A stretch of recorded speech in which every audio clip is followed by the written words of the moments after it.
I will be your guide for the next most interesting, darkest, loneliest, and fearful moments of your entire life. Please follow me into the abyss.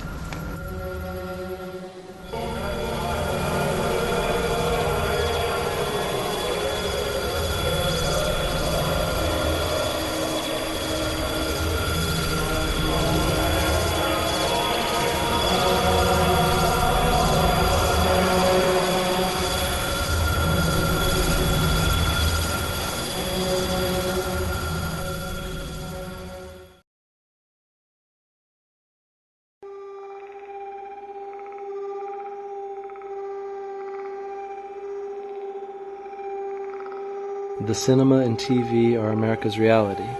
The freeways, the safeways, the skylines, speed, and deserts. These are America, not the galleries, churches, and culture.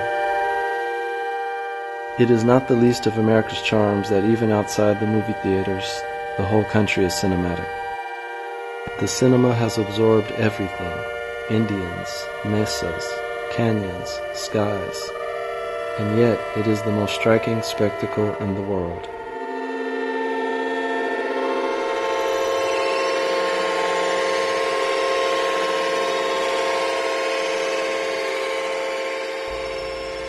We'd need the whole film of the trip in real time, including the unbearable heat and the music.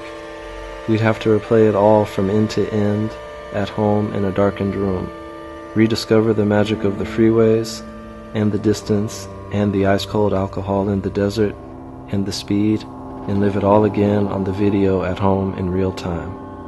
Not simply for the pleasure of remembering, but because the fascination of senseless repetition is already present in the abstraction of the journey. The unfolding of the desert is infinitely close to the timelessness of film.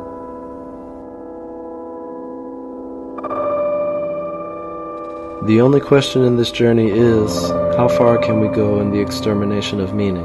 How far can we go in the non-referential desert form without cracking up and, of course, still keep alive the esoteric charm of disappearance? A theoretical question here materialized in the objective conditions of a journey, which is no longer a journey and therefore carries with it a fundamental rule: aim for the point of no return. This is the key.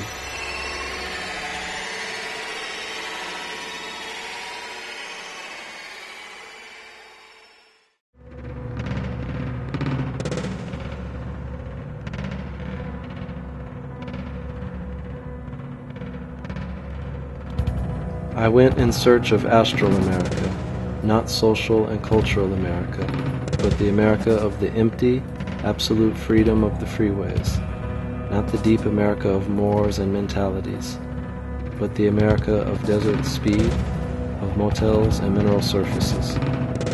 I looked for it in the speed of the screenplay.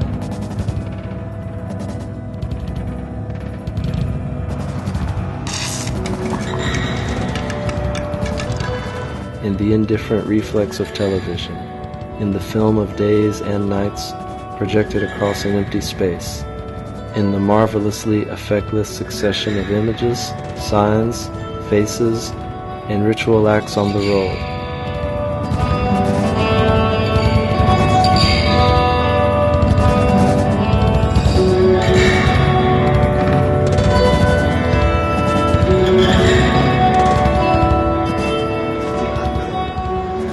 The obsessive fear of the Americans is that the lights might go out.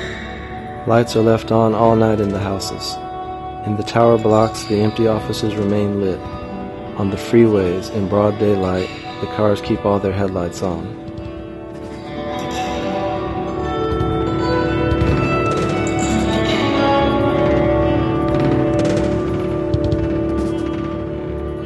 In America, the arrival of nighttime or periods of rest cannot be accepted, nor can the Americans bear to see the technological process halted. Everything has to be working all the time. There has to be no let-up in man's artificial power. and the intermittent character of natural cycles. The seasons, day and night, heat and cold, has to be replaced by a functional continuum that is sometimes absurd. Deep down, there is the same refusal of the intermittent nature of true and false. Everything is true, and of good and evil, everything is good.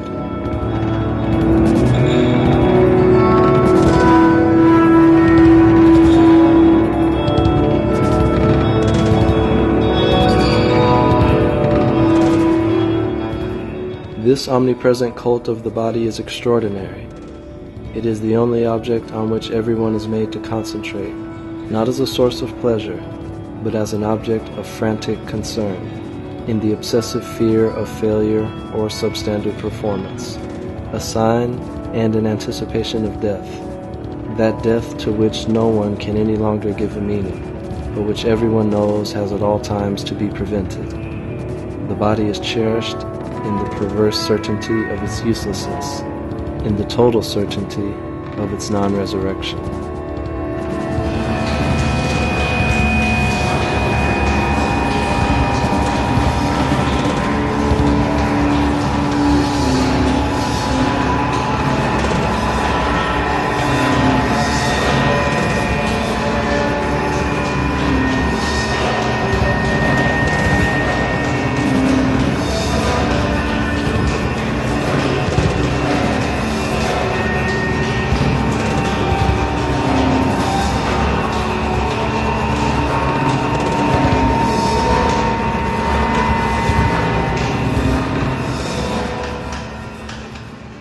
The thousands of lone men, each running on their own account, with no thought for others, with the stereophonic fluid in their heads that oozes through into their eyes.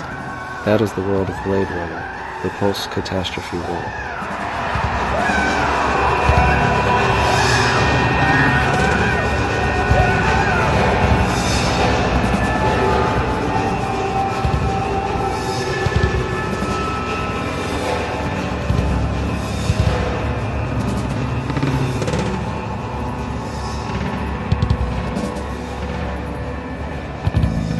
This is the only country which gives you the opportunity to be so brutally naive. Things, faces, skies, and deserts are expected to be simply what they are. This is the land of the just as it is.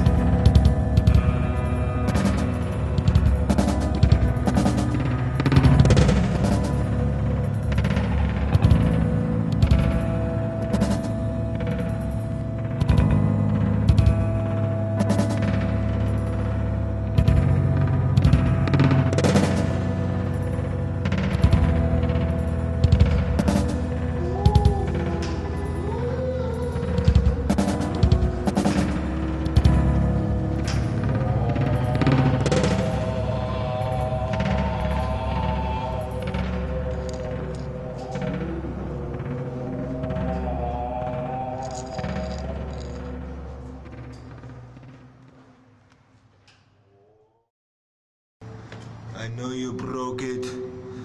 You have no feeling for any electric touchiness.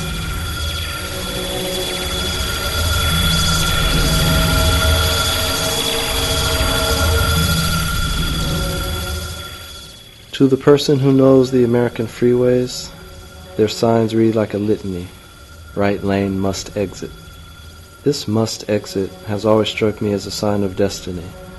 I have got to go to expel myself from this paradise, leave this providential highway which leads nowhere, but keeps me in touch with everyone. This is the only real society or warmth here. This collective propulsion, this compulsion, a compulsion of lemmings plunging suicidally together. Why should I tear myself away to revert to an individual trajectory, a vain sense of responsibility? Must exit. You are being sentenced. You are a player being exiled from the only, useless and glorious, form of collective existence. Through traffic, merge left. They tell you everything. Everything is announced.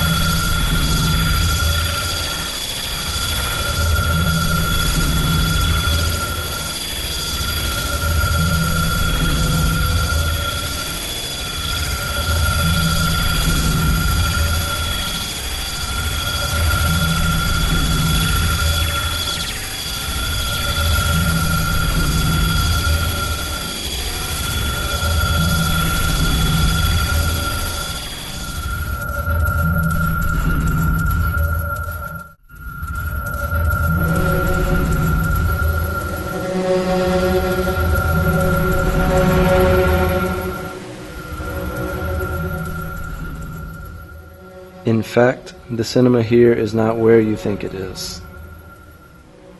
Ghost towns, ghost people.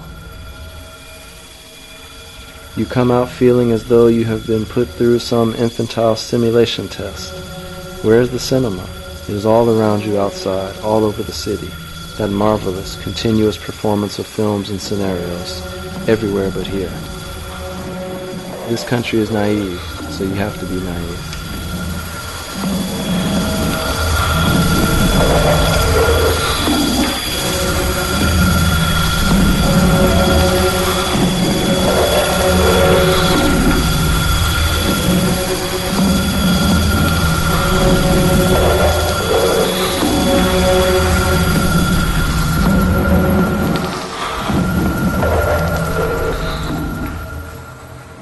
The American miracle, that of the obscene, the profusion of sense, as against the deserts of meaninglessness.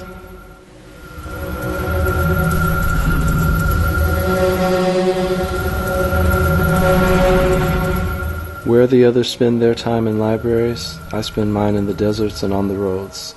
Where they draw their material from the history of ideas, I draw mine from what is happening now, from the life of the streets, the beauty of nature. My hunting grounds are the deserts, the mountains, Los Angeles, the freeways, the safeways, the ghost towns, or the downtowns, not lectures at the university.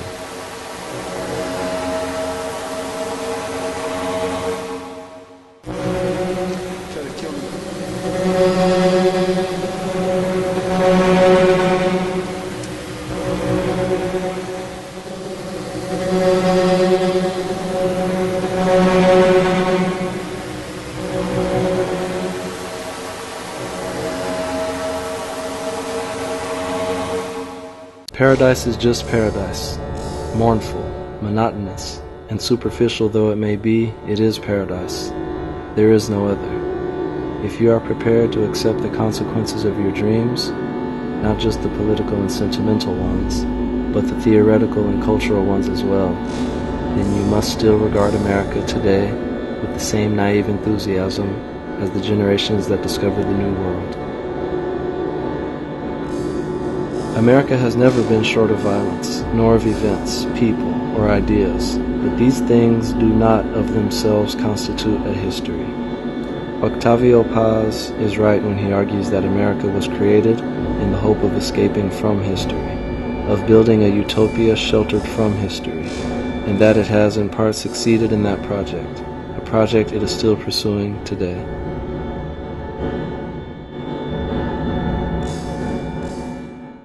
Let us grant this country the admiration it deserves, and open our eyes to the absurdity of some of our own customs. This is one of the advantages, one of the pleasures of travel. To see and feel America, you have to have had for at least one moment in some downtown jungle, in the painted desert, or on some bend in a freeway, the feeling that Europe has disappeared. You have to have wondered, at least for a brief moment, how can anyone be European? Many people believe a stone is just dumb and has nothing. But one time, I walked right here. For the first time in my life, I see two stones rubbing against each other. Yeah. By itself. And I did not know what they were doing, and I grabbed them and I took them apart. And I saw a little penis quickly going back into the stone and hiding. And then I saw two eyes from the female looking back at the boy, wondering what's going on. And then she saw me, of course. She shut her eyes and her hole. And then they pretended to be stones.